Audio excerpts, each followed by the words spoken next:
Star Trek The Next Generation, Starfleet Academy, Number 4, Capture the Flag, Chapter 1. Starfleet Academy attracted only the best, the smartest, the most ambitious. They were young people who didn't fear outer space or the unknown. They didn't fear Romulans or Tholians. They wanted to command starships, space stations, planetary outposts, and have hundreds of people following their orders. Only failure at the academy could stop them, and each cadet had his own secret fear about that. Some feared subjects like trigonometry, exozoology, or quantum physics. Others worried that their superiors and fellow cadets wouldn't like them. Many feared that they wouldn't be able to pilot the training ships. A few were secretly homesick and didn't know whether they would be able to spend years away from home. Some feared that they just weren't good enough. Cadet Geordi LaForge knew exactly what he feared the most: gym class. Not that Geordi wasn't athletic. He was short but muscular, and he enjoyed physical activity, but there was something about the competitive nature of gym class that bothered him. He was confident of his own abilities, but he knew he looked strange with a visual instrument and sensory organ replacement, or visor, covering his eyes. The high-tech device allowed Geordi to see the full electromagnetic spectrum from infrared to ultraviolet. In the classroom or the flight simulator, it didn't matter that he was blind, but in gym class it mattered. It mattered right now because two captains were choosing sides for a game of elimination. Geordi wanted to be chosen first, but he never was. They took one look at his visor and wondered what good a blind man would be in a fast-moving game, and they chose somebody else. It had always been that way, until people got to know him. But getting to know him wasn't easy. Geordi wasn't the outgoing type. He had only been at the academy for 3 weeks, and he didn't even know the names of many of his fellow cadets. He was there to work hard and study, to learn to be a Starfleet officer. Everything else was secondary. Still, it hurt when he was left at the end, after most of the 32 members of his gym class had been chosen. Glumly, he looked at the unlucky ones who hadn't been chosen yet. There was a chubby Tellarite who snorted with his pig-like snout whenever someone else was chosen. Beside him was a Vulcan female, who had to be the thinnest person Geordi had ever seen. Another female was human, but albino, and she looked as delicate as a porcelain sculpture. A small saurian with purplish skin and reptilian features stood next in line. The last of the unchosen was a dark-skinned neo-pygmy from Africa. He stretched on his toes like a bantam rooster. While the captains tried to make up their minds, the bunch of oddballs glanced at one another, except for the Vulcan. Their eyes betrayed the fact that they knew they were unwanted. "Talara," said one of the captains. Geordi sighed. The skinny Vulcan had been chosen ahead of him. "LaForge," said the other captain. "Finally," Geordi muttered. He ran to join his teammates on the south side of the gymnasium. A few seconds later, everyone in the class had joined one of the teams. Geordi tried to tell himself that it didn't matter in which order they were chosen, but it did matter. Everything at the academy mattered. It was only his first year, but he knew the instructors were taking notes and looking for leadership qualities. How could you be a leader if you were always chosen last? He stood stiffly at attention in his white shirt and gym shorts while the instructor, Lieutenant Emma Pantano, explained the rules. "I'm sure most of you have played elimination before," she began, "but I'll go over the rules. Each team must remain behind their white line. We have 3 soft inflatable balls, and the object is to throw a ball at the opposing team and hit one of the opposing players. You can avoid being hit either by dodging the ball or catching it in the air. Once a thrown ball hits the floor or the wall, it's a loose ball and is safe to go after. Sensors will determine if you've been hit, and the computer will announce your name. If you are hit, you are eliminated and must go to the bleachers. When all the players on one team are eliminated, the other team is won. Are there any questions?" How could there be any questions? Thought Geordi. It was the simplest game he'd ever heard of, yet it tested their survival instincts, physical skills, and teamwork abilities. He looked around the gymnasium and could see the hidden sensors through his visor. He knew they were recording video logs of the gym class, but he didn't know who would be watching those video logs. That was the most nerve-wracking part of Starfleet Academy, the idea that you were always being watched and evaluated. Being blind, he came in with one strike against him, but he knew he had to put that out of his mind. Just do the best you can, Geordi told himself. They can't expect more from you than that. The computer sounded a loud tone, and the game began. Geordi had always been good at blending into the background, not standing out, making himself almost invisible. It was a trait he had to avoid in his classes at the academy, but it served him well in this game. Plus, he had been one of the last chosen, and they didn't consider him much of a threat. The other side had several strong players, and they hurled the inflatable balls with such force that there was no way to avoid them, unless you were almost invisible. 3 of his 16 teammates were hit in the first volley. Mariah out, said the computer. Takama out. Swan out. Geordi didn't go after any of the balls that flew past him. His instincts were centered on survival. He let the captain of his team and the more aggressive players go after the loose balls. One of his teammates, a tall Andorian with blue skin and antennae sticking out of his white hair, grabbed a ball and threw it with a loud grunt. It hit a young man on the opposing team so hard that he sprawled onto his back. Stevens out, announced the computer. The action was furious. Geordi watched the Andorian move closer to the line so that he could catch the balls and throw them back quickly. That isn't going to last long, thought Geordi. Sure enough, the opposing team began to hoard the balls until they had all 3 of them in their possession. Their captain, a blonde-haired human named Petty, pointed to the Andorian and said something to his teammates. The 3 of them threw their balls at once. The Andorian caught one ball, one sailed over his head, but the other one struck him in the leg. Altos out, intoned the computer. His head hung low. The Andorian marched toward the bleachers. Geordi noted that the one who had hit him was the skinny Vulcan, Talara. Half of the players on both sides had been eliminated, and Geordi hadn't touched a single ball. It was time to take an active part in the contest, especially if the opposition was going to target them individually. He grabbed a loose ball just as a second ball zipped over his shoulder. It was the closest he had come to being hit. On the other side, Petty was beginning to sense victory.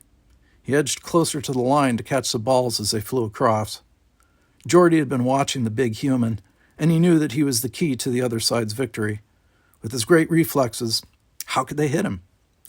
One of his teammates grabbed a ball, and Geordi pointed toward the Vulcan. They hurled their balls in unison, and Geordi's ball hit her on the ankle. Talara out, said the computer. She showed no emotion as she strode toward the bleachers and took a seat. But Petty looked angry. He had a ball in one hand, and he pointed with his other hand at Geordi, as if he were going out next. He aimed low, and Geordi leapt over the ball to escape it. The ball banged off the wall behind him and bounced back to Petty. Derlinger out, said the computer. Craycroft out. Geordi looked around and saw that he only had 3 teammates left. A stocky, dark-haired young woman, a nimble Delosian, and the little Saurian. The other side had 6 players left. Worse, Petty's team had control of the balls and were standing at the line and throwing them at will. They flung the balls with such force that they bounced back even if they didn't hit anyone. It was like shooting fish in a barrel. Geordi was getting winded from bouncing around to avoid the balls. If only we could get control of the balls, he thought. Then we could stand at the line and shoot fish in a barrel. He turned to his 3 teammates and barked out an order. Catch those balls! They nodded in agreement. They were all getting tired of jumping around like frightened jackrabbits. When the next volley came, they didn't jump, but stood their ground. Geordi watched the ball zoom into his stomach. It knocked him off his feet, but he held on. The stocky young woman also caught a ball. The Delosian lunged for one, but missed. He got hit, but the little Saurian reacted quickly and grabbed a loose ball. Gogarty out, said the computer. They were down to 3, but each of the 3 had a ball in his hand. They walked calmly to the line, and Petty and his teammates beat a hasty retreat to the far wall. Geordi knew exactly what he wanted to do next. Get Petty, he whispered. The young woman and the Saurian nodded. They hurled their balls in unison, and the big blonde-haired kid didn't have a chance. Petty out, remarked the computer. Petty scowled at Geordi as he walked off the floor. He kept staring at the young cadet from the bleachers. With their leader gone, the other team lost its confidence. Geordi and his teammates were able to stay at the line and pick them off one by one. It was a strong, dark-haired woman who got the last one. "All right!" she cheered. She clasped Geordi's hand and shook it, but he only smiled. The Saurian gave him a twisted grin. "Maybe next time they won't choose me last." Emma Pantano strode to the center of the floor. The middle-aged gym instructor was also smiling. "That was one of the best games of elimination I've ever seen. We're going to end a little early today because I have an announcement to make. Please take your showers, get dressed, and report back here in 10 minutes. "What's that all about?" Geordi heard someone say. There was a lot of talk as they headed for the locker rooms, but nobody seemed to know what the announcement was going to be about. Geordi found himself walking beside Petty. It didn't seem like an accident. "You got lucky," Petty grumbled. "Maybe," answered Geordi. He looked up at the handsome cadet who was a head taller than he. "Next time," said Petty, "I'll take you out first." The big cadet shouldered past him and charged out the door. Geordi could only shake his head. "Blow hard," said a female voice. Geordi turned to see the dark-haired cadet who'd helped him win the game. "If you hadn't given that order, we would have been goners." Geordi shrugged. "You played the whole game. I was only playing hard at the end." "Still, it was a good thing you were there at the end. Good game." She slapped him on the back so hard she nearly knocked his visor off. Then she headed toward the women's locker room. The chubby Tellarite stood in the automatic doorway, keeping it open for Geordi. "Excellent game," he said. "We were proud of you." Geordi knew who the we were, all the other cadets who got chosen last. That saddened him for a moment. No matter how many games he won, he would never be like Cadet Petty. "Thanks," was all he could think to say. After they showered and changed into their cadet uniforms, the gym class assembled back in the gymnasium. They sat patiently on the bleachers, waiting for Lieutenant Pantano to return. When she did, Captain Joe McCursey, the flight instructor, was with her. "Next week's gym class is going to be rather unusual," said Pantano. "As some of you may know, Captain McCursey is leading a training mission for upperclassmen next week. What you didn't know is that you're going on that training mission." There was excited murmuring in the bleachers, and Captain McCursey held up his hand to quiet them. "You should know that you're going as passengers," he added. "Every year, Lieutenant Pantano selects her best first-year gym class for this honor. While we conduct our training, you'll be let off on the planet of Sapphire, where you'll conduct 3 days of wilderness and combat training." Nobody could see the worry in Geordi's eyes, but he sat stiffly, waiting for more information. Emma Pantano smiled slyly. "I think you'll find the game we play on Sapphire very interesting. The planet has approximately 1/2 the gravity of Earth. Whatever you weigh here, you'll weigh half that on Sapphire. You should be able to jump twice as far, run twice as fast. You're going to have a lot of fun, believe me." She checked her watch. "I haven't got time to explain more now. Report to Transporter Room 1 at 0700 hours on Tuesday morning. Your other instructors have been notified, and most of you will have to work all weekend to get a jump on your class assignments. If you have any social plans, you'd better cancel them." Social plans, thought Geordi. That was something he didn't have to worry about. However, combat training sounded like something he should worry about, even if Lieutenant Pantano called it a game. "Don't bring any luggage," she added. "Everything you need will be furnished. Class dismissed." Chapter 2. The setting sun glinted off the water in San Francisco Bay and painted a golden sheen on the sleek buildings of Starfleet Academy. This was Geordi's favorite time to go walking in the gardens that snaked throughout the campus. It was late summer, but somehow the irises, crocuses, and daffodils were all still blooming. Geordi didn't know what the colors of the flowers really looked like, but he could see their inner glow with his visor. It relaxed him. He was still excited from the gym class and the promise of his first training mission, but he was still worried about his future. Today he had won, but what did that mean? He would always be different from cadets like Petty and the dark-haired young woman. Geordi wandered off the path to get a closer look at the stream that flowed through the garden. Its coolness actually looked blue in his infrared field of vision, and its soft babbling was like music. He was standing on the mossy bank when a voice barked at him, "Get off my liverwort!" Geordi jumped back and looked around for the source of the angry voice. A little old man in dirty pants rushed up and shook his spade at him. "That's not grass you're standing on. It's ground covering." I'm sorry," stammered Geordi. "It all looks the same to me." "Oh, I see," said the little man. "You must be LaForge." "You know who I am?" asked Geordi in amazement. He hadn't met many people at the academy who cared enough about first-year cadets to learn their names. "Certainly," said the gardener. He bent down and tried to fix the plants that Geordi had crushed. "I know everybody here, and everybody knows me." "You're Boothby," said Geordi, remembering the stories he had heard. "How come I never met you before?" "You never stood on my plants before. That's a sure way to meet me." Geordi smiled in spite of the man's grumpy attitude. "I'm really sorry." "Well," said Boothby, "at least you have an excuse. The others are just plain clumsy." Content with his repair work, the little man stood up. "So how do you like the academy?" "Okay," answered Geordi. "Only okay? Coming here is supposed to be the chance of a lifetime. It's the greatest school in the Federation, so I'm told, and you say it's only okay?" Geordi started to walk away. "I don't want to bother you." "You don't bother me," said Boothby. "I'm nosy. That's how I know everything. You don't think you're going to make it here, do you?" Geordi shrugged.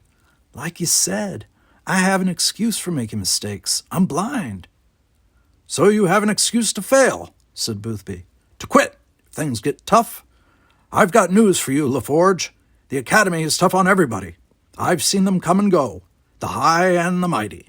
The ones you think can't miss, do miss. The ones you think won't last a year go on to be admirals." He looked down at his beloved plants. "Training Starfleet officers is a lot like gardening. You pick ones you think will do well, nurture them, and hope for the best. Sometimes they still refuse to grow. Sometimes the ugliest, scrawniest weeds do better than pedigree rose bushes. Am I making sense, LaForge?" Geordi smiled. "Yeah." "What's your major field?" "Engineering," answered the cadet, touching his visor. "Technology has helped me a lot, and I want to give something back. I might also specialize in navigation." Boothby nodded, and for the first time the old gardener smiled. "Selflessness, that's a good trait for a Starfleet officer. Remember, LaForge, this school isn't preparing you just for good times and high adventure, but for the bad times, too. There will be times when you'll get passed over for promotion, or you'll get an assignment you don't like, or maybe you'll command a ship that's about to be torn apart, and all you can do is prepare your crew to die." Boothby pointed to the sky. "Remember, it's not just you out there." Geordi nodded. "I'll remember. Say, do you know anything about the combat games they play on Sapphire?" Boothby chuckled. "You're going to Sapphire, huh? Well, plant your flag high." "Plant my flag high?" asked Geordi, puzzled. "You'll know what I'm talking about. Now I got to get back to work." Geordi started off. "Nice to meet you, Mr. Boothby." "You too," said the gardener. "But LaForge, I don't care if you are blind. Stay off my liverwort."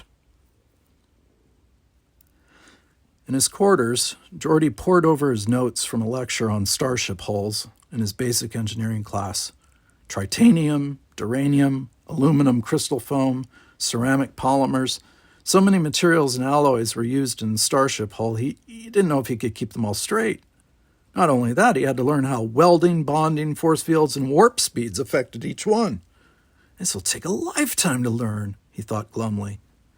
Maybe that was the point. Even 4 years in Starfleet Academy couldn't really prepare you to be a Starfleet engineer. Maybe it would only prepare you to keep learning for the rest of your life.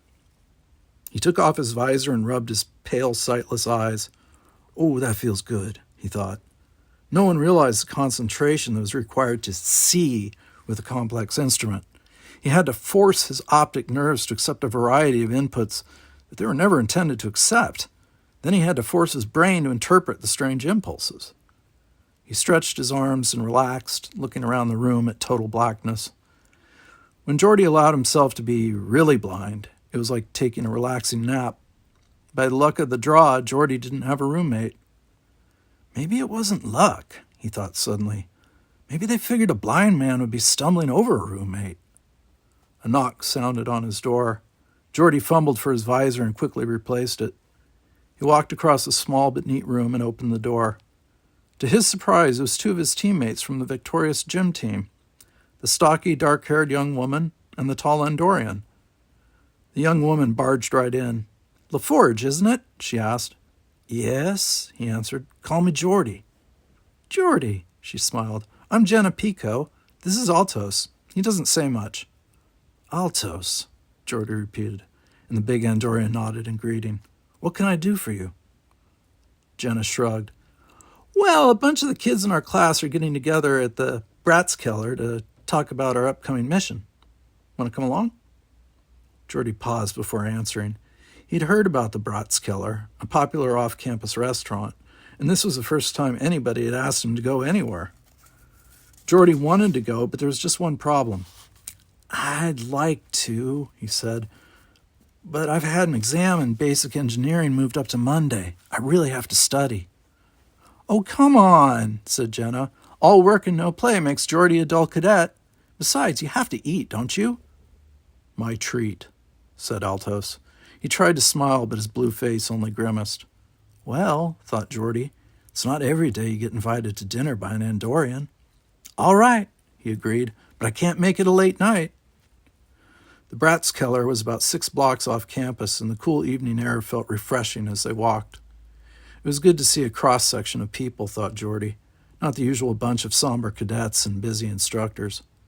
Whether they were going out for the evening or on their way home from work, San Franciscans always looked like they were having fun. "This is great," he enthused. "Is it?" asked Jenna. "I grew up about 50 kilometers south of Frisco, so this is no big deal for me. Where are you from?" Geordi sighed. "It would take the rest of the night to tell you all the places I've lived. I was born in Africa, but I left there when I was still in diapers. My parents were both in Starfleet. My dad was a researcher and my mom was a command officer. They tried to get assigned to the same stations, but it didn't always work out that way. I spent several years in the Medean system, where my dad was studying invertebrates. Then I spent time with my mom near the Romulan neutral zone." "Not fun," observed the tall Andorian. "Oh no," said Geordi. "I thought it was great fun. I had the run of this giant outpost. We were trying to make the Romulans think there was this huge colony there, when there's really just a few of us and some jamming equipment. I was just a kid. I didn't know how dangerous it was, but the best times were when my mom and dad got assigned to the same ship. There were lots of ships." Jenna sighed. "You sound like a natural for Starfleet. I'm used to this big city. I don't know if I could go to some lonely outpost for years at a time." Geordi chuckled. "Funny. I was just as scared about coming here and leaving those lonely outposts." "Home is where you hang your hat," said the big Andorian. Jenna looked doubtfully at him. "I don't think you could wear a hat, Altos." The Andorian touched one of his antennae. "No, but I could hang one right here." The trio laughed as they continued their evening walk. They came upon an old tavern sign that was hanging over a stairway. The stairway descended under an old building. "We're here," announced Jenna. "The Bratzkeller." Geordi looked doubtful at the stairs. "I know my vision isn't the same as yours, but this looks more like the entrance to a cave." "Skeller means cellar," answered Jenna, starting down the stairs. "Just because it's underground doesn't mean the food isn't good. Do you like bratwurst and sauerkraut?" Geordi gulped. "I don't know." But he knew the German food smelled good as soon as Jenna opened the door. Altos ducked and went in after her, and Geordi followed them into the inviting darkness. He was still absorbing the strange sights and smells when they heard several voices. "Jenna, over here!" Jenna was the popular one, and Geordi and Altos just followed along. Geordi was glad to see several of the cadets from his gym class, including the Vulcan Talara, the Tellarite, the Saurian, and the albino woman. There was also somebody he wasn't glad to see, Cadet Petty. He tried to ignore the tall blonde cadet as he exchanged greetings with the others. "Hello," he said to Talara. The pointy-eared cadet nodded. "Hello, Cadet LaForge." "Please call me Geordi," he said with a smile. Do Vulcans have first names? None that you would be able to pronounce. Geordi had never made small talk with a Vulcan before, but he was willing to try. Are you excited about going on the training mission? He asked. Excitement is not an emotion I allow myself, answered Talara, but I am anticipating the trip to Sapphire. May I ask you a question? Please do, said Geordi. Without your visor, are you totally blind? Geordi had heard Vulcans were direct. Yes, I am. It is not possible to correct your blindness by any means other than the visor? Well, said Geordi, some doctors have suggested experimental procedures, but they all have a lot of risks. The visor works in its own way, and it doesn't have any bad side effects. Very logical, agreed the Vulcan. I believe you have a colloquial saying for such logic. If it ain't broke, don't fix it? Geordi laughed. We have a lot of good sayings, but we don't follow them very often. The tall blond man shouldered his way between them. Hi, he said to Talara. I'm Jack Petty. She nodded. My name is Talara. Geordi was completely blocked from the slim Vulcan's view, and he forced his way around Jack Petty. Hey, he said, we were having a conversation here. Petty ignored him and grinned at Talara. I didn't know that Vulcans went in for parties like this. What else do Vulcan females do for fun? Fun? She asked quizzically. Geordi had a decision to make. Petty had clearly cut in on their conversation. There were plenty of other cadets he could talk to. Should he challenge the big kid or walk away? He looked up at the cadet's massive shoulders and knew he had to do something, but what? First, he had to get his attention. Geordi took a deep breath and said, I enjoyed beating you guys in gym class today. That got his attention. Jack Petty turned and looked down at the shorter cadet as if he were looking at a bug. What did you say, Pipsqueak? LaForge, said Geordi, not Pipsqueak. Petty squared his shoulders. You know, Pipsqueak, we're not on campus here. Nobody can stop me from mopping the floor with you. I can, said Geordi. He could feel his heart thumping. Conversation around them had stopped, and everyone was staring at them. If there was going to be a fight, Geordi was more worried about his visor getting damaged than anything else. Petty smiled, but it wasn't a pleasant smile. He used his height to tower over Geordi.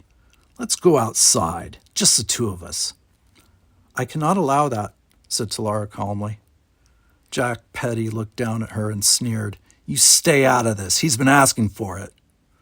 A fight between two cadets from our class would reflect negatively on the entire class, she replied.